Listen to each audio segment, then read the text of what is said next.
I share Chairwoman Bass's interest there. I have a number of Cameroon nationals in my district. Both of you ran out of time. You've mentioned that the government had established some Potemkin institutions. They weren't really doing anything to bring the two sides together. Could you elaborate on that, because you ran out of time before? Sure, yes, sir. I understand the Cameroonian government established several commissions, and I'm sorry, I don't know the exact name of it, whether it's the Multicultural Institution for National Reconciliation or something, which on the face of it sounds good, but the institution, and there have been a couple of these, but they have not been provided adequate budget, and they have not really done anything, because what the country needs more than anything else is a genuine, open dialogue, probably to include the diasporas of the Cameroonians, because they have a great deal of interest in this. Because, sir, what's happening, both sides are becoming further and further radicalized. Unfortunately, I believe that the president of Cameroon is being told by his hardliners that he can win this thing militarily. There is no way that they're going to win this militarily. The violence is going to get worse in the northwest and the southwest. The arm for an arm, literally an eye for an eye, and the whole world will be blind there. The violence will spread to the West Province. It may even spread to the Littoral Province, which is the large city of Douala. So there has to be something.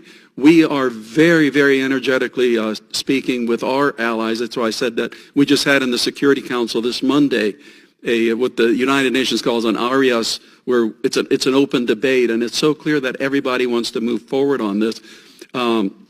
Are sanctions on the table? Everything's on the table moving forward. But we have to bring this situation to an end.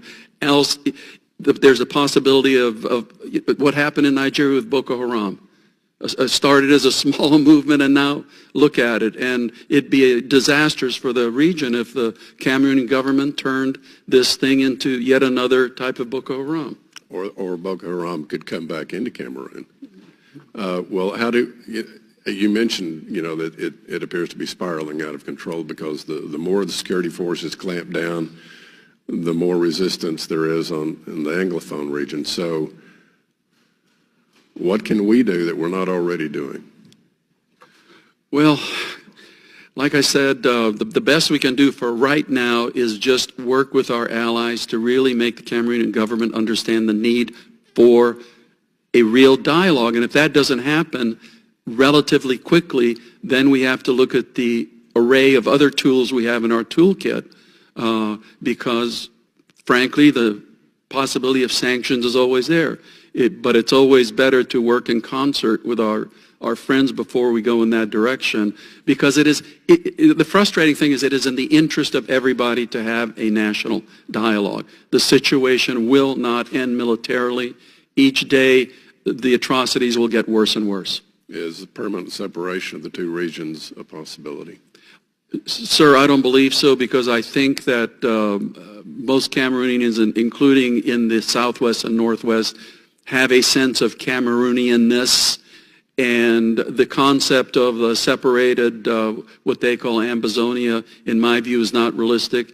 Okay. It is the view of the United States of America to recognize the integrity of the country of Cameroon. Got it. Thank you very much.